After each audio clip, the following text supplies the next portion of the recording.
one of the ambassador of the US in Chile to go to talk with the ECLAC president, one the ambassador in Geneva to talk with the current General Secretary of the UN, and one in Nairobi to talk with with the President or main Secretary of the UN Environmental Program.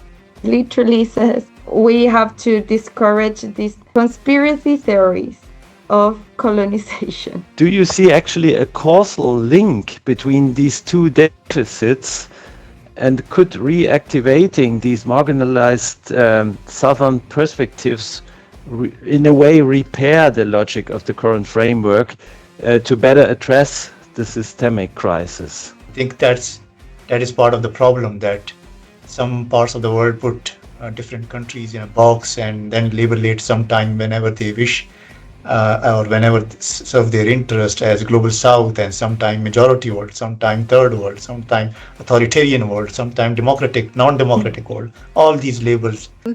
The way that the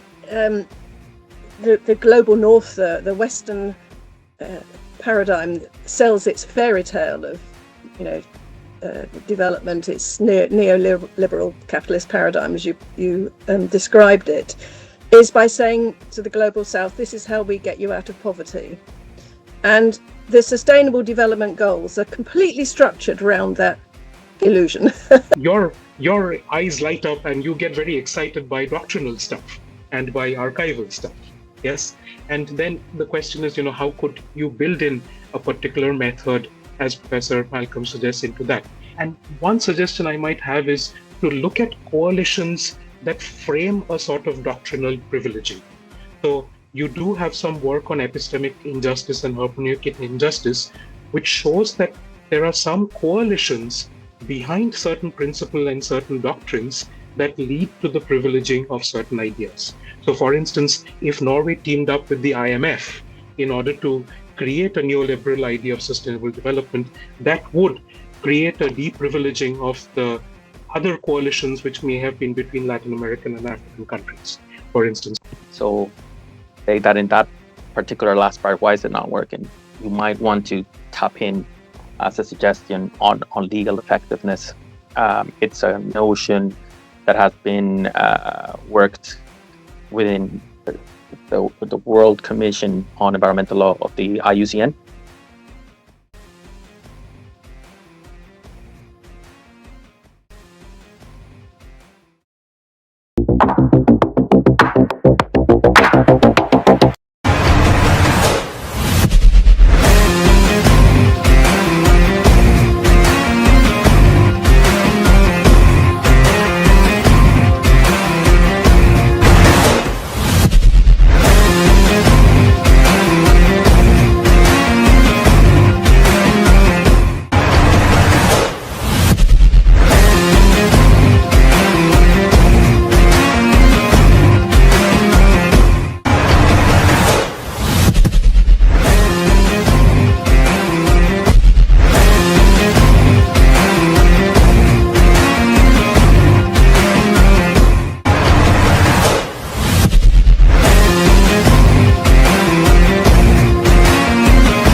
a wonderful initiative.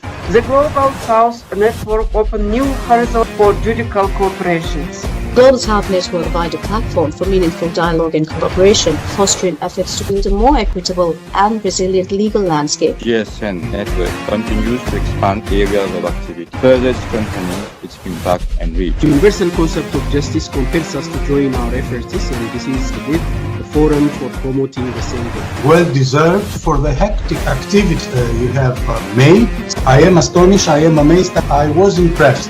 I at the outset commend you, Dr. Ayad, for the immense work that you're doing in the GSN, and the Global South Network is a much admired initiative. It's commendable. South Network focuses on all disciplines and regions, creating a bridge between academia, civil society, legal community, etc.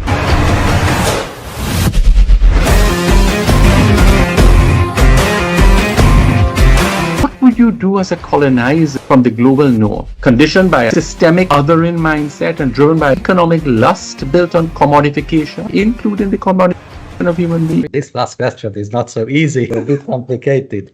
The Global South Network provides an important space to share experiences and learn good practices from one another. Dialogue takes on particular importance thanks to Global South Network, which allow us to believe in a better world of the rule of law.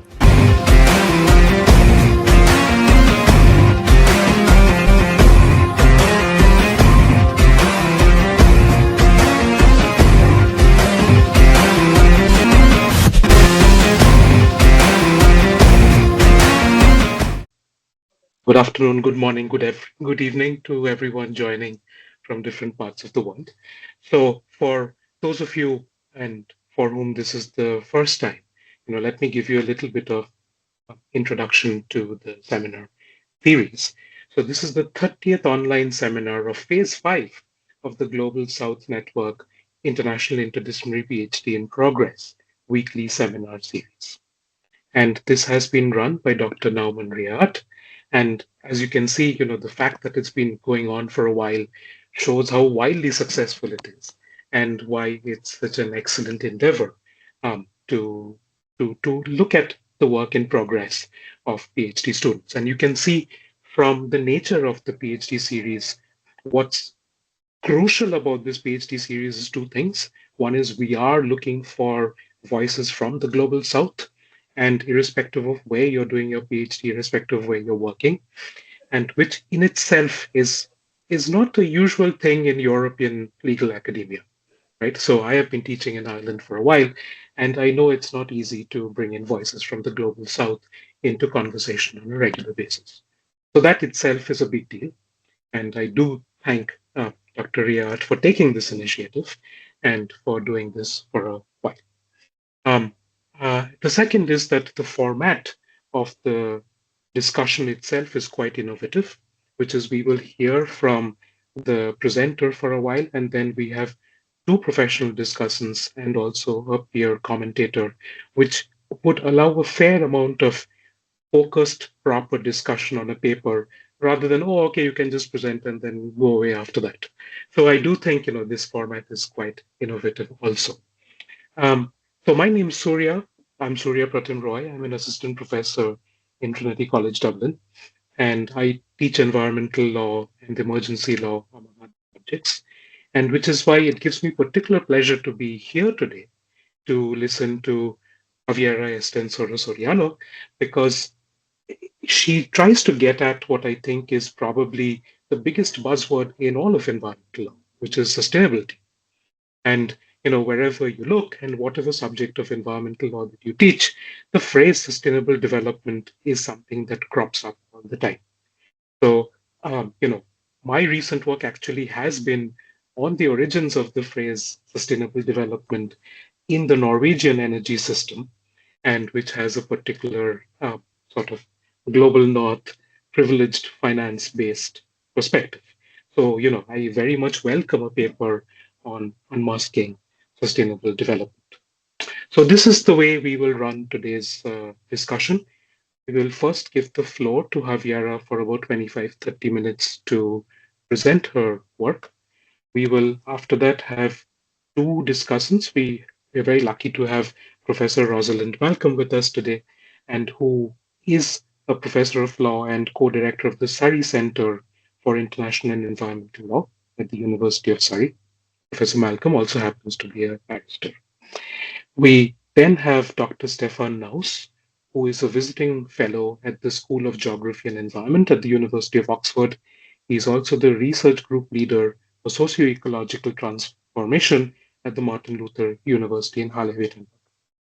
And we also have a peer commentator. We have Julian Eduardo Suarez Bohorquez, who is a PhD candidate at the School of Law, University of College Cork, which is who is closer to home to me. So we are very happy to have all the discussants with us today and the peer commentator. And whenever you're ready, Javiera, the floor is yours. Well, thank you so much for this lovely introduction, and well, and thank you so much for this initiative. I've been following the seminars for a while, and I think it's an amazing platform, an opportunity to hear from different perspectives that, as they were saying, they're not usually the classic discussions that we have to attend, and at least here in the UK. Well, I'm Javiera. I'm 30 years old. I'm from Chile. I'm a practitioner lawyer, but now I'm doing my PhD in environmental law in University of Bristol. I know the title is Unmasking Sustainable Development, but well, I'm in the middle of my PhD, so I don't know if it's gonna end in the same title. I think the last thing that I'm going to decide is the proper title. So right now I'm trying to figure it out what I can find in this research. Well, just to start as a starting point, well, I think most of us, we know that, or well, we can discuss also, but most people identify that, well, we're in an environmental crisis, we have a climate crisis, an ecodiversity crisis, and waste also crisis all over the world. We can see it here in the UK. It's not been raining, it's quite dry. Well, we have floodings in different parts of the world. The threshold we surpassed the threshold of heat in 2024, and this is not something that I create. It's already in the reports of the UN. In every yearly report they're being checking, and we're not doing well, at least that we can say. So environmental problems and regulation is a very trending topic that it's been in the law agenda for many years internationally and also home-based. But it seems that despite that we have a very robust set of norms and regulations, international agreements, declarations, soft law, hard law, and at different levels, it seems that we're not seeing good results. And as in this introduction it was explained, sustainable development, it's something that it's everywhere in the language of environmental law. You can find it in every single layer or in the discussion, or it's something that it's at the beginning when you're introduced to as a student in environmental law. It's almost the starting point of the discussion. And also it's not just in the law, it's in the regular language. You can find it in companies that say in their annual reports they address sustainable development, or you can see it also in marketing. There is a lot of products that are like, oh, this helps to sustainable development, or this is aligned with sustainable development, or this is sustainable, or this product is more sustainable. So I was very curious and try to understand and see what's happening or what is the effect of this phrase.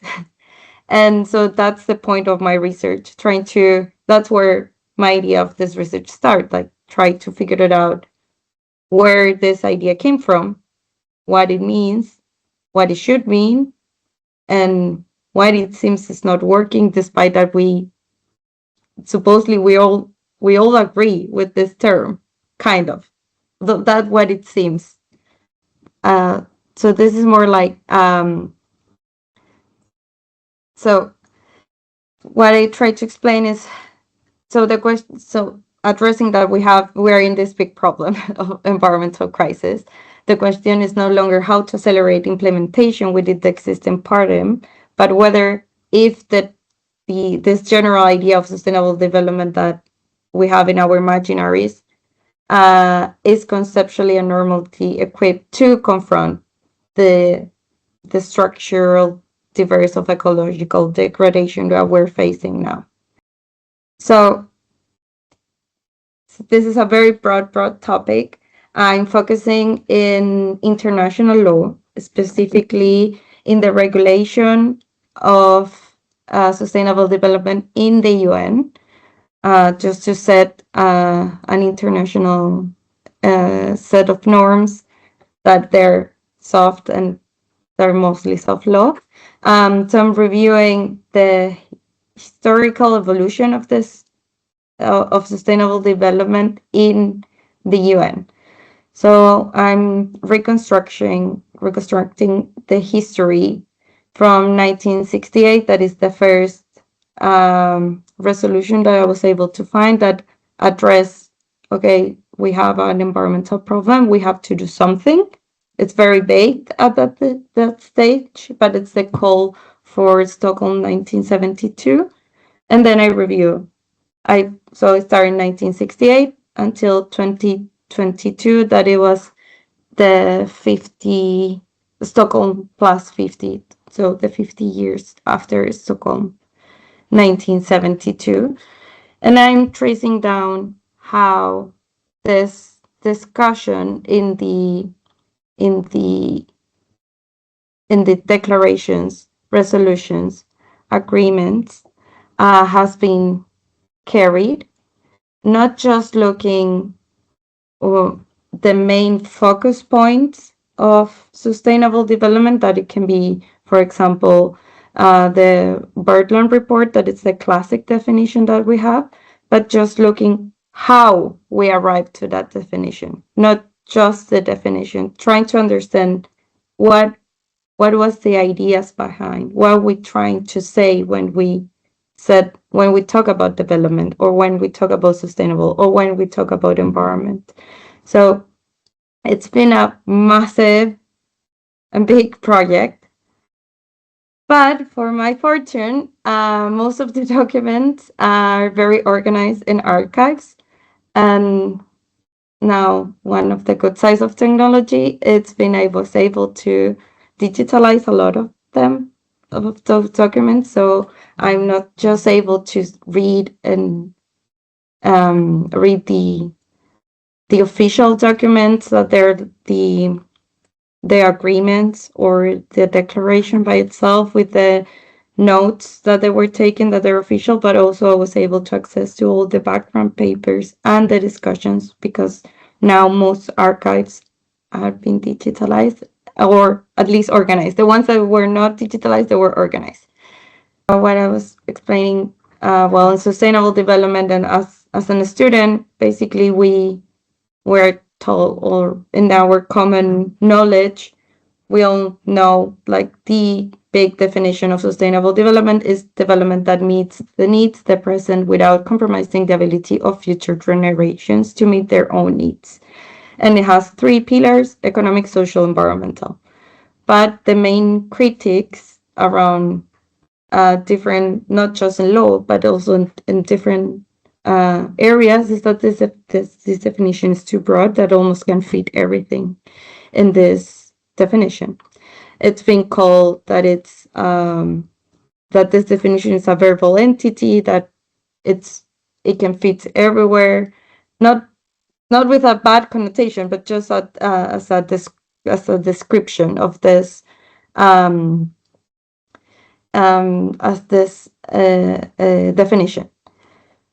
And when I read that and I see this definition that it's super vague, I thought that, okay, as a lawyer, when I'm discussing something with the other part and we don't agree on our point of view, we tend to arrive to a very vague and broad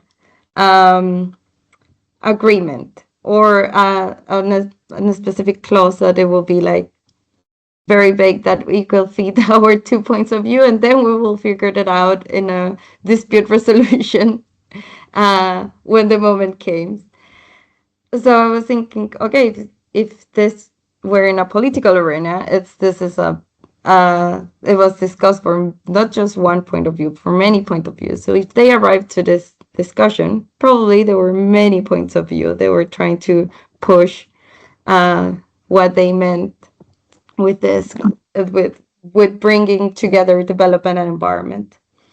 And I think that's a very clear description of what I'm trying to do, trying to collect what are all this influence, and what if we can, and what it passes to the current of our current documents that are ongoing, that it's the SDGs, or if something was left behind, and if something was left behind in this discussion, try to figure it out, or try to see what happened in this evolution. And sustainable development, since it's a very big and broad topic, there is a lot of literature criticizing, analyzing, etc.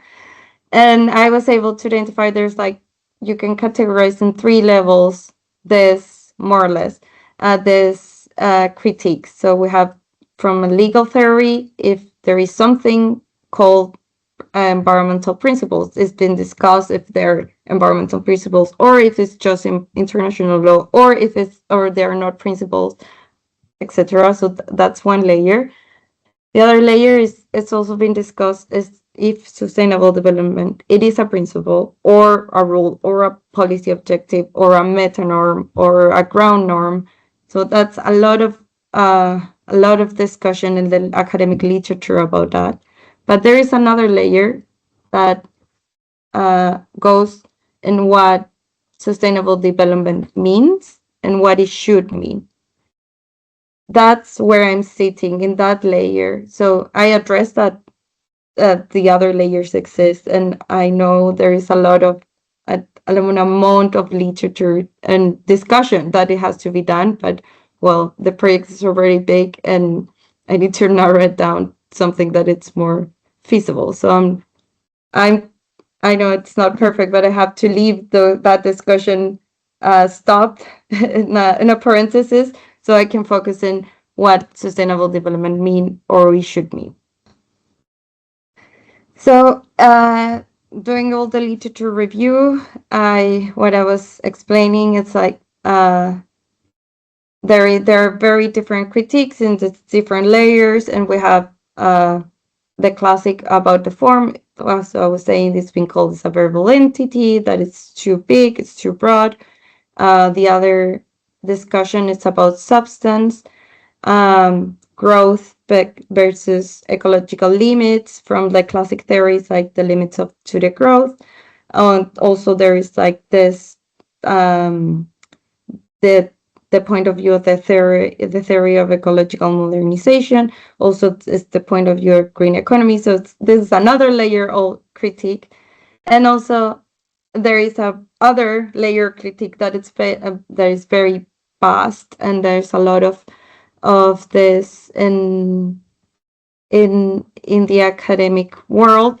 It's criticizing, saying that sustainable development was almost meant for a neoliberal system, or if it's a consequence of capitalist system. So we have like it also in between the layers of the criticize, and from the critic's point of view, we have very different points to whether criticize.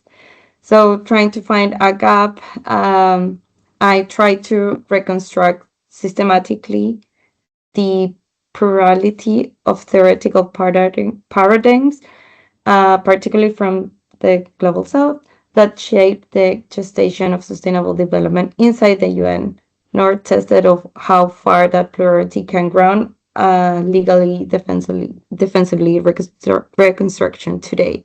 So I know that all this the criticize also exists, but what I'm trying to do with this project is to look what were the theoretical influence, what was the political discussion, and see, okay, how this connect with the main critics, or if there's something that historically wasn't addressed. The main question, because it has a lot of auxiliary questions, is how was the definition of sustainable development shaped in the United Nations International Environmental Law out of theoretical geopolitical disputes that mark its gestation, and to what extent does its foundational formulation allows a reinterpretation in light of currents of that original debate, which did not consolidate as the dominant paradigm, capable of strengthening its capacity to address the contemporary environmental crisis. It's a big question, and I'm trying to figure it out. As I was saying, I'm just in the middle of the research, so of course then I will have to narrow it down, but I'm trying to collect much information that I can. What I'm trying to look is, or what I'm trying to set as a hypothesis is, there is a negotiation period, then there is a displacement, but despite that, if we look in the procedural or in the Vienna Convention, our interpretation rules, we're still having a legal tool that allow us to review, that nothing is written in stone. So despite that this is codified because it's written in a document, there is the Article 32 of Vienna Convention. It says when something it's not clear in also what is written, or is something is obscure, we can try to identify or clarify this through interpretates their background papers of the discussion of the document what we are looking. So having that in mind, I was like, okay, so if we legally can build an argument in that, having this in mind, this is strategic of interpretation, let's check what is in the story, in the history of this concept of these agreements. So I start from the negotiation origin. Sustainable development emerged from a negotiation between competing conceptions of development, environment, and international economic order. The Western growth paradigm and the structural critiques from the Global South. There is a displacement of narratives. The structural dimension ties to eco-development and Latin American thought were reformulated. That this is the first discussion in the 70s when in the UN started talking about environment and development, and then attenuated or displaced, and during the institutional consolidation in favor of a rating compatible with the dominant framework of economics. Well, this is what I was explaining, that it's a very classic strategic one, not just in law, but in politics. I think in most different ambits of life, there is this idea of constructed ambiguity, of strategic ambiguity or indeterminacy, that it's this strategy that when you don't agree, you write this mold that can fill everything. This is the main, what it's been what I'm at the moment of my research. I just finished on Sunday the archival research that I was doing in Oslo, looking for all the documents of the Birdland Commission. So I was at the more hard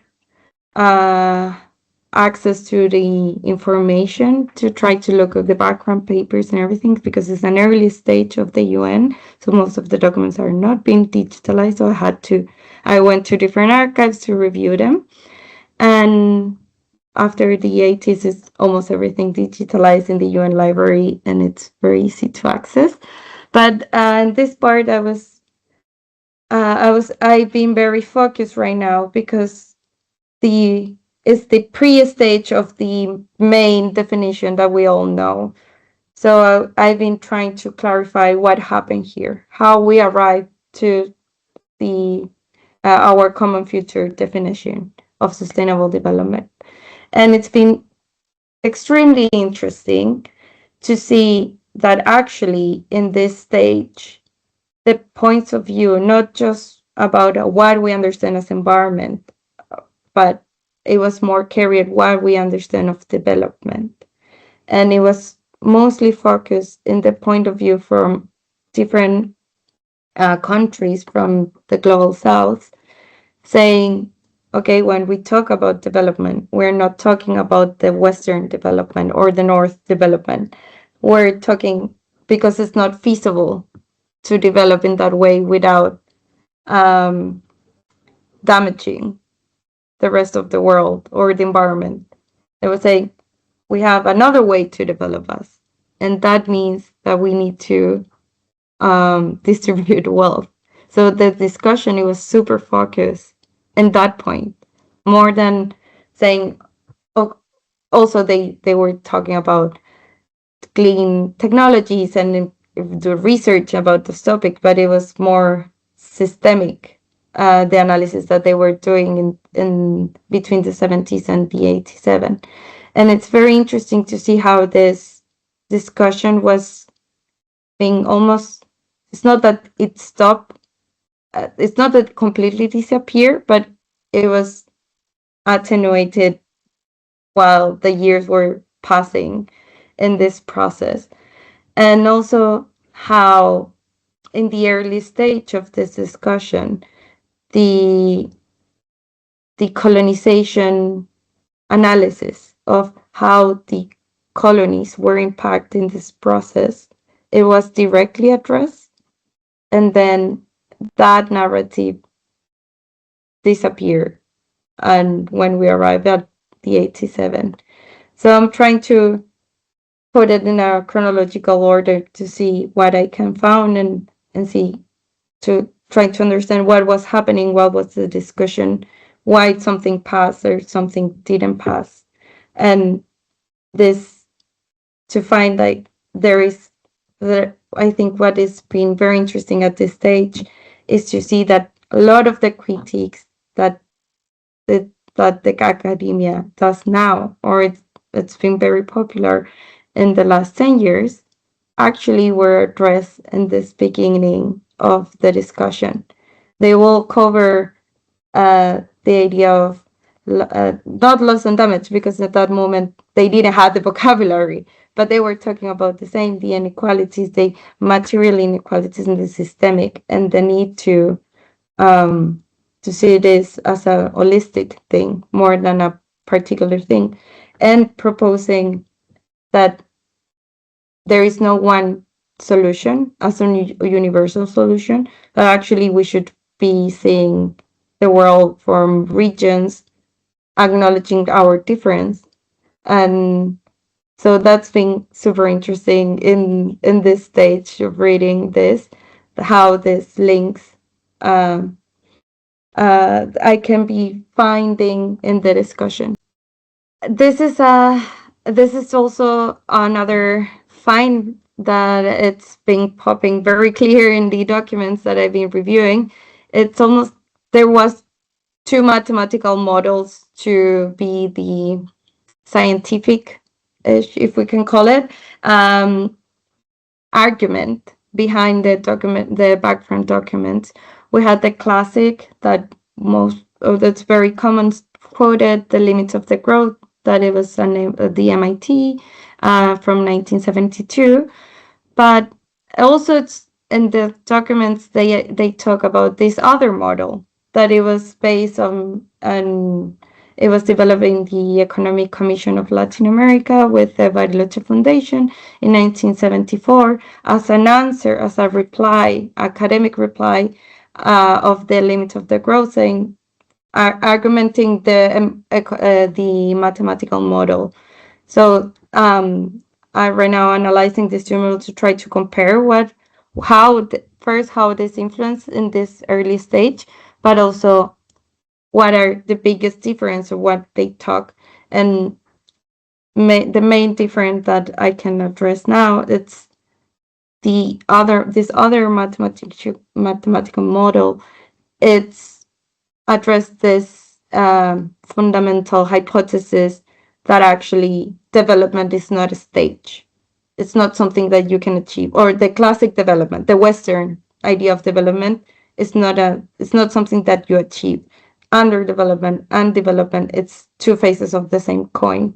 So to have some countries develop, you need other areas underdeveloped, and they have a dependency relationship. So they are more focused on this idea of distributive justice and structural transformation as a response to the environmental crisis, as a need for a response.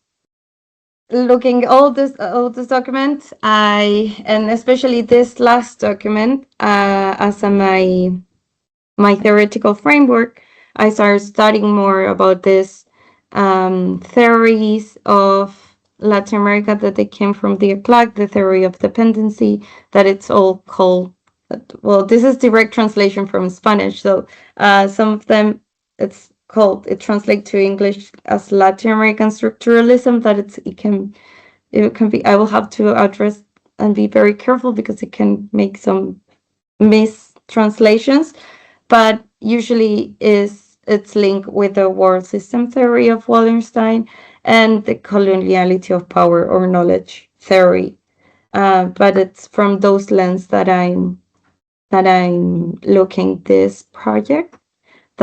It came quite naturally, looking this other narrative that it was discussed and very influencing the early discussion of sustainable development, and also about classic legal hermeneutics from the Vienna Convention, that it's Article 31 and Article 32 of interpretation of law, as a my classic, I would say, framework of understanding the law. And when I try to add, or what I'm trying to do with this project is, I'm trying to add from formal problems to historical structure, indeterminacy threat not as a defect or of drafting, but as a historical situation of a structure and negotiation meaning, recovering a silent plurality in the discussions, and a legal defensively reopening of how we can interpret sustainable development. That's it. Thank you so much. Thank you very much, Javiera. I do want to hand over the floor to Professor Malcolm for any reflections, comments, and questions.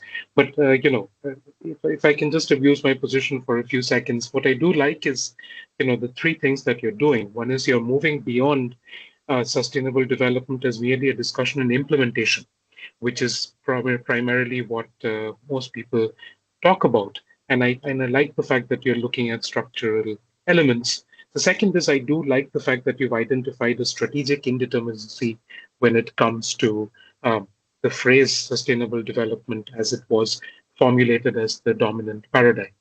And the third is, I also do like the fact that you're moving beyond critique to a positive project, which is you are actually seeing if there are the interpretive resources already contained in the archives and in the discussions that led to the dominant paradigm, which can be recovered for a new hermeneutics of sustainable development. So I think, all three ideas are quite compelling in your paper.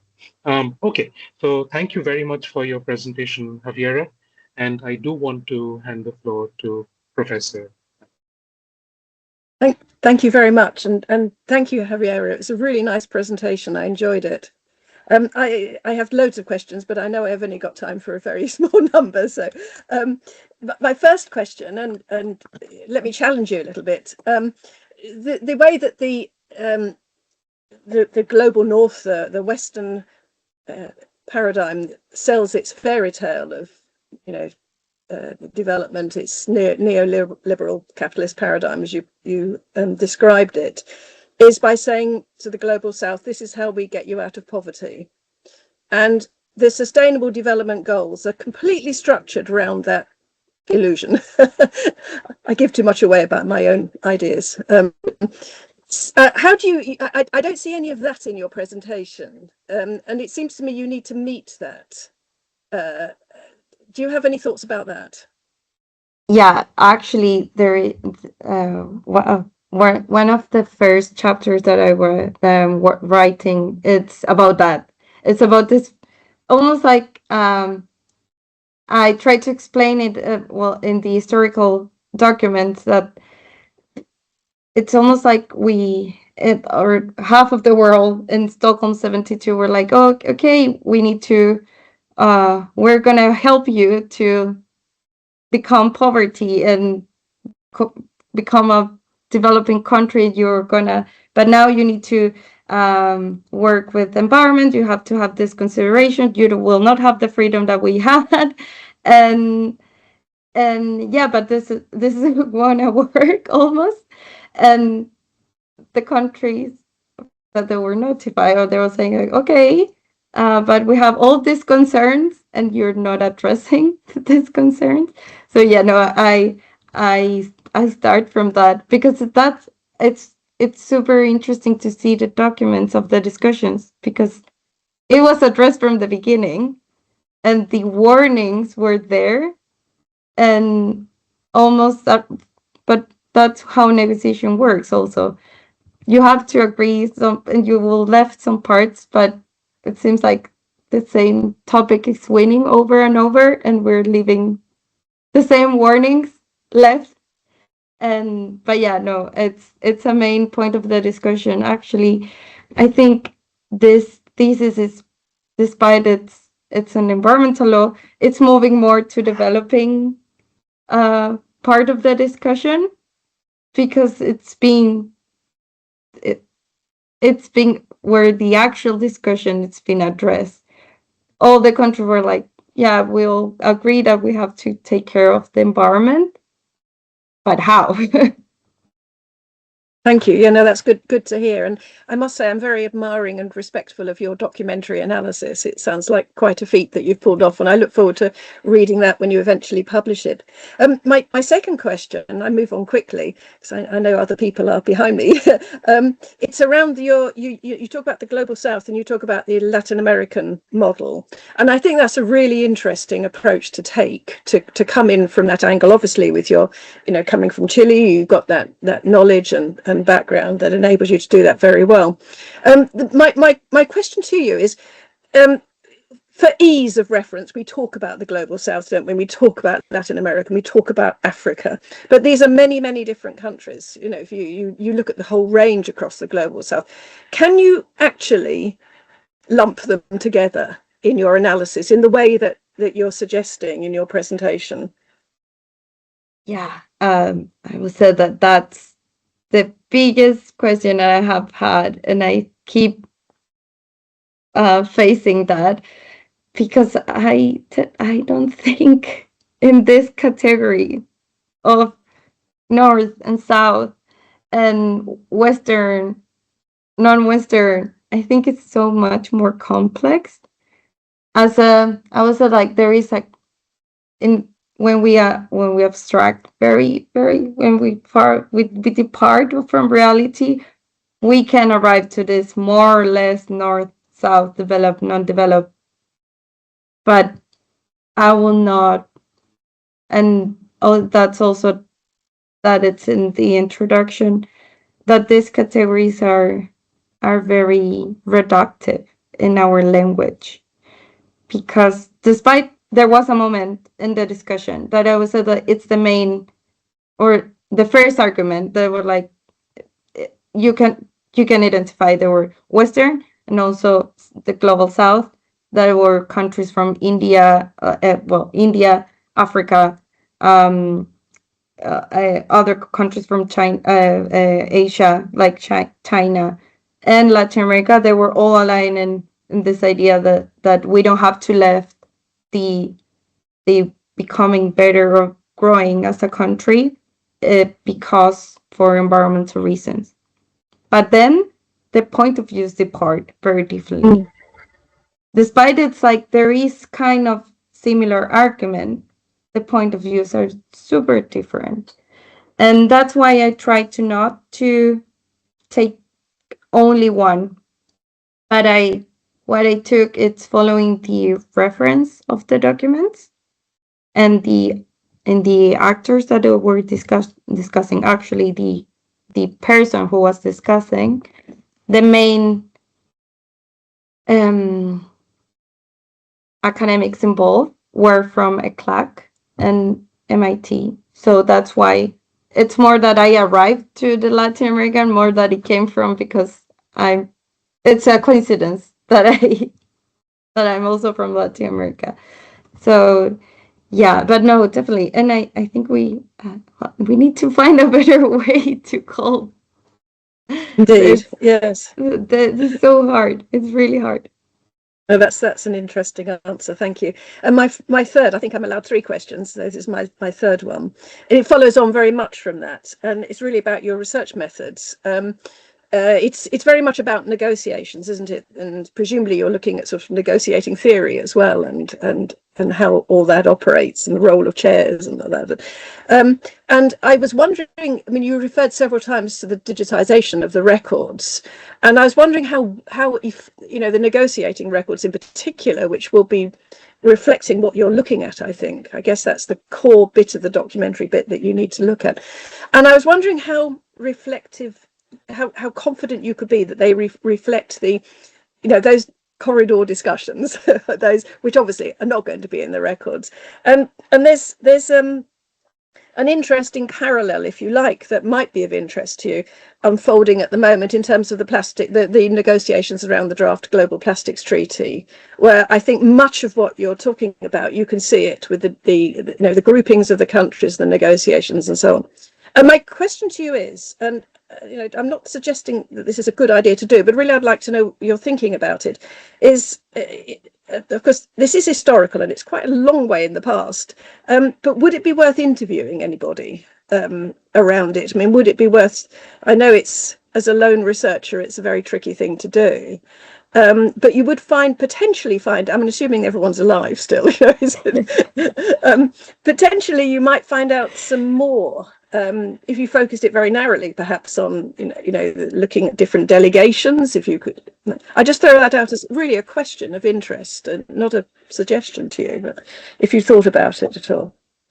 Thank you very much, Professor Malcolm. Are there any other questions that you have for Javiera?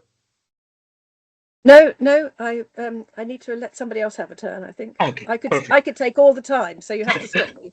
Your role of chair is to stop me now. Fair enough.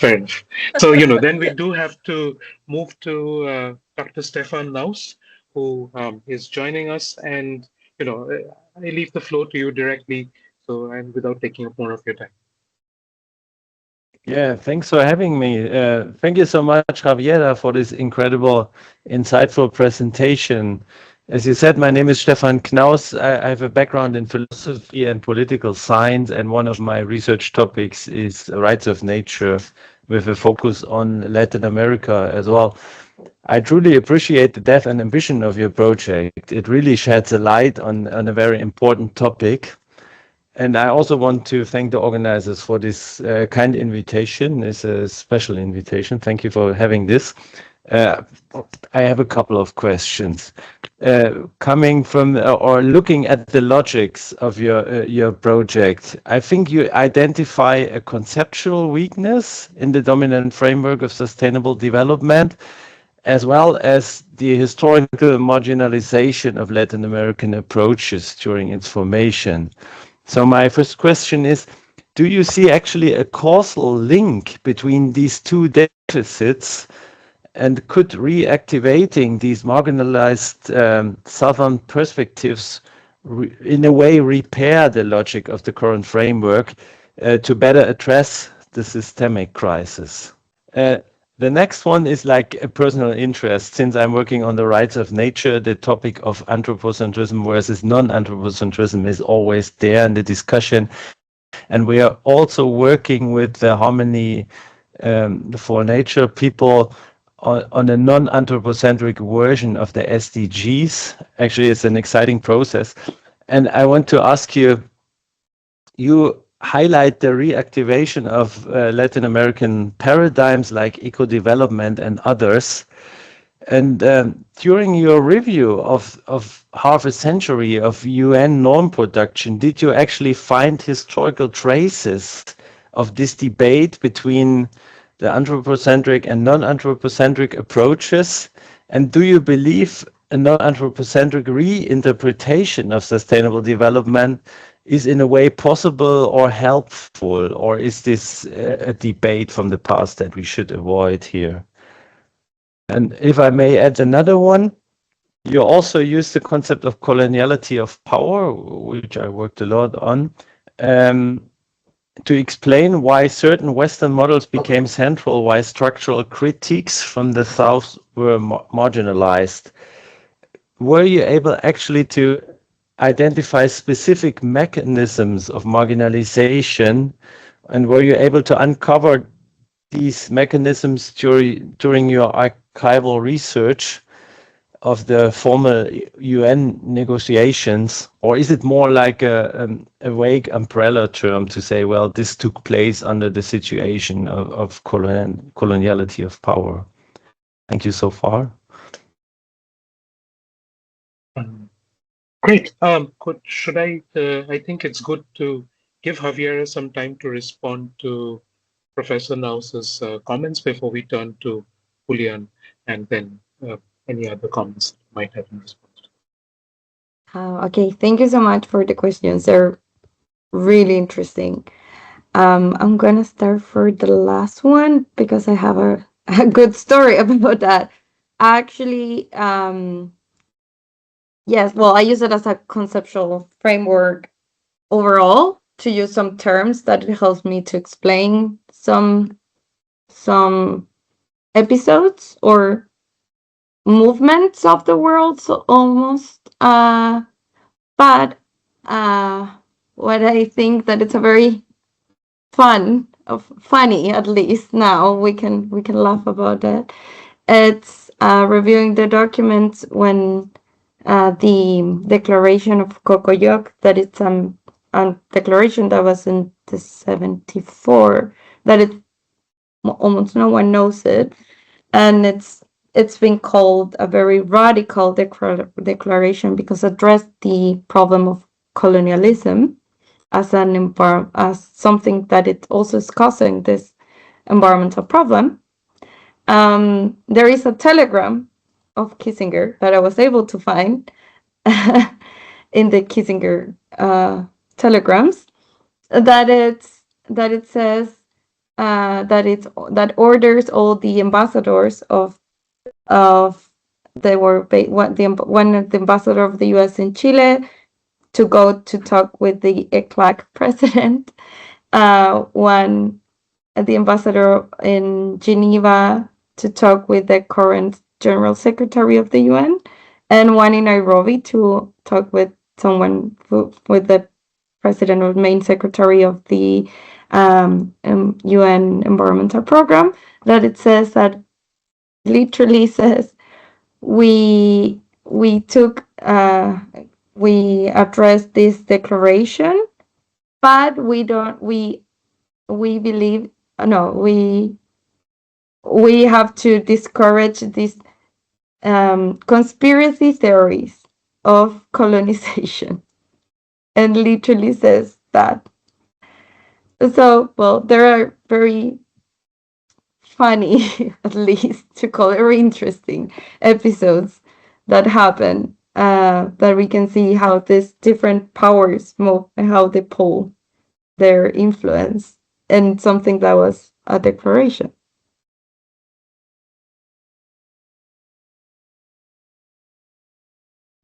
If you have any other responses to Professor Knauß's questions, about the question about anthropocentrism and harmony of nature. It's very interesting that despite these other models or these early discussions that they were more based in the relationship of humans and environment, they were centrist. They put the human as the main actor in this problem and identify as an actor. So technically, I don't know how if it's non-anthropocentric, because there is a main human factor in the analysis. But what if diverse from the classic anthropocentric discussions is it seems the human as it talks from the point of view of human, but sets the human as a part of the ecosystem, not like someone who can dominate the ecosystem. So it's talking from humanity, for humanity, but it understands that we are not over or on top of this. So I don't know. I'm not a I don't have much knowledge in non-anthropocentric current theories. So I don't know if it's feasible to fit in this discussion. I don't know if it fits perfect, but you can identify there was another way to they were not putting the human as the creator or the dominant of this of the nature, more than something that it's part of the nature. But it talks from the point of view of humanity. So okay, and then it's I do have some comments on that, and I do have some suggestions, but I do want to turn to Julian first for his comments on the paper, and then we'll have some, if we have some time, for more questions and discussions, we'll extend it. Okay, the floor is yours. Thank you so much. It's really nice to make your acquaintance, Javiera. That was a great presentation. Thank you so much for that. I just want to make a few quick remarks, and also it's a pleasure to meet the rest of the panel, Surrey, Naumann, Rosalind, and Stefan. I'm also a PhD. I'm working on the legal implications of rights of nature norms as well. And probably I'm just gonna say this from a place in the future in regards to Javiera, which I imagine she's just at the outset of her PhD. I'm actually about to submit within the next few weeks. So I just wanted to touch. Well, the first thing I wanted to touch upon was, and sorry if I sound like an auctioneer, but I know we're tight on time. I just wanted to touch upon that thing you said, that one of your main objectives was to, inquiry about where does sustainable development come from, what does it mean, and why is it not working? So say that in that particular last part, why is it not working? You might want to tap in as a suggestion on legal effectiveness. It's a notion that has been worked within the world. What's the name of that? It's the World Commission on Environmental Law of the IUCN. There's Michel Prier and a lot of people that have discussed legal effectiveness in international environmental law. So that's something you might be interested in looking at. The other thing would be the thing you discussed about saying that there's a gap on literature regarding the lack of a reconstruction of the plurality of theoretical paradigms of the Global South, notably, that shaped sustainable development within those UN discussions you mentioned. I would try to be a little bit more cautious about discussion gaps in literature.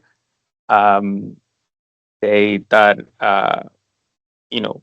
there have been other people that have looked into the competing narratives of sustainable development. There's an excellent paper of Pito de Lucia from 2013, which actually discusses that in other areas of international environmental law. And then maybe that paper, can also ground some of the discussions that you have in that regard. And then the last thing I wanted to talk to you about, I don't know if I got this correctly. You were discussing that you have an interpretative, kind of like a construction exercise at the end, based on Articles 31 and 32 of the VCLT, which bring you to that, level of legal status of SDGs that you said that you weren't, like really touching upon, but just the substance level, as you called it. You might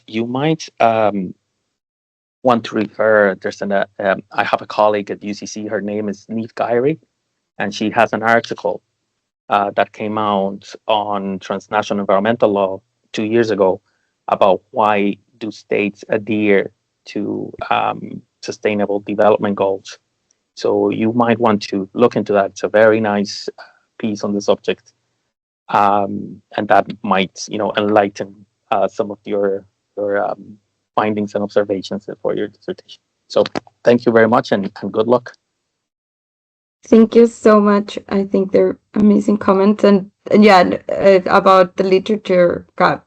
Yeah, it's addressed more carefully in the thesis. Of course, also there is a very big gap in between literature in Spanish. That it's a lot of this, and in English, it's more easy to find more research about this in Spanish. So I also address that because I think it's quite interesting to see in different language what you can find, because also, well, that can be another thesis in research, how language shapes our world views. But yeah, no, definitely. And thank you so much for the last article. Definitely want to review it.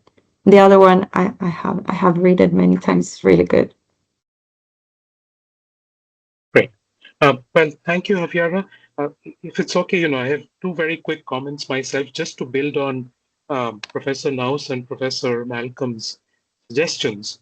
One is, in relation to the anthropocentric, non-anthropocentric point, I think there is some very interesting literature that I encountered on the phrase future generations, which was put into the definition of sustainable development, meant that it would be anthropocentric. So there is some literature on how this meant that there would be a weak sustainability paradigm, which is ecological sustainability was interchangeable with human sustainability. So, as long as the rights of future generations or the priorities of future generations were also incorporated into the definition, it meant that it would be anthropocentric at its core.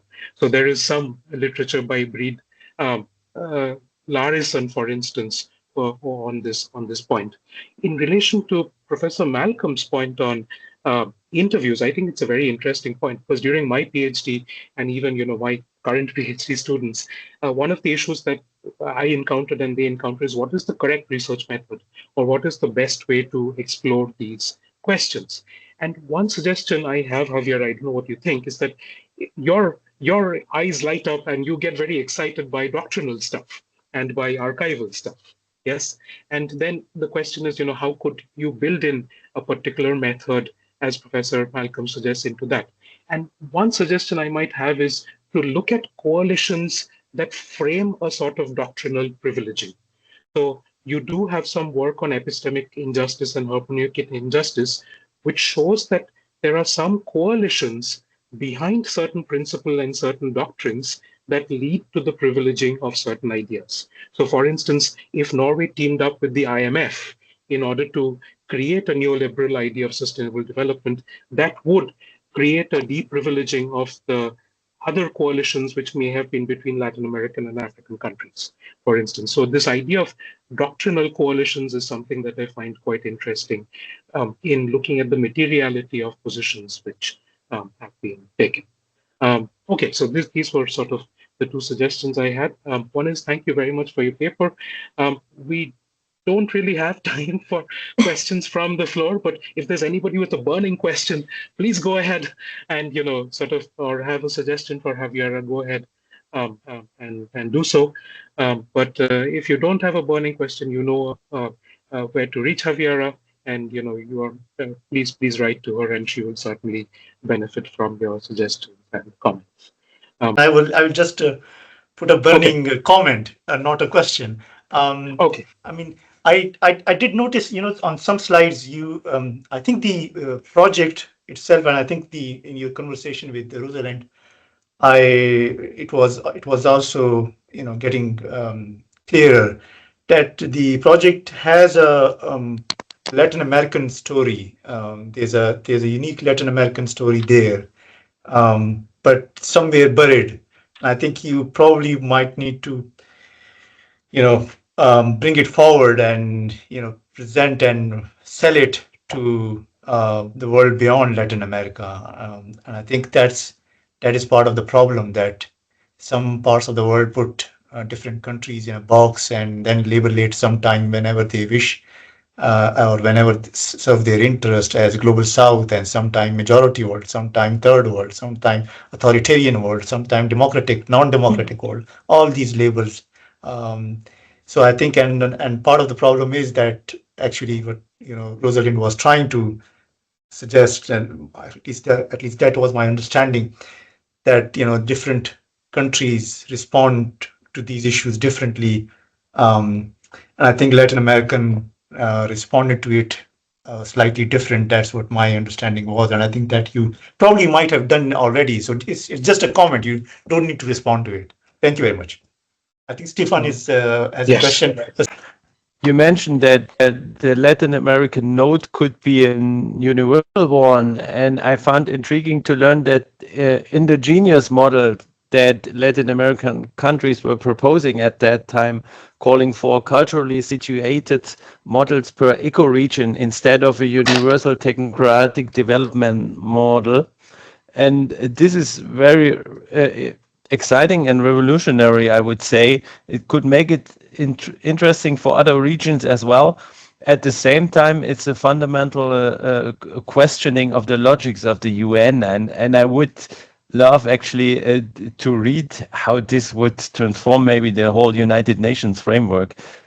But this could maybe be the linking point between the Latin American specifics to the universal level. Yeah, no, that part, it's fascinating. Actually, it's very old, so the maps are very simple, but they challenge like the idea of we cannot address environment as the way we are dividing the world right now in countries. You need to understand that the environment doesn't work with the borders of country. So forests can cross to countries or 3 or 4. So it will make more sense to organize it from ecosystems more than regions. So it was a different way to think, and it's very interesting to understand. Okay, there was another discussion happening within also in the UN, and maybe we can, I don't know, maybe there were some good ideas they can bring back. And about the interviews, I'm trying to. Right now, I'm collecting all the interviews because, unfortunately, most of people it's dead or very, very, very old. But the ones that I was able to contact already interview, and the other ones I'm collecting old interviews about this topic.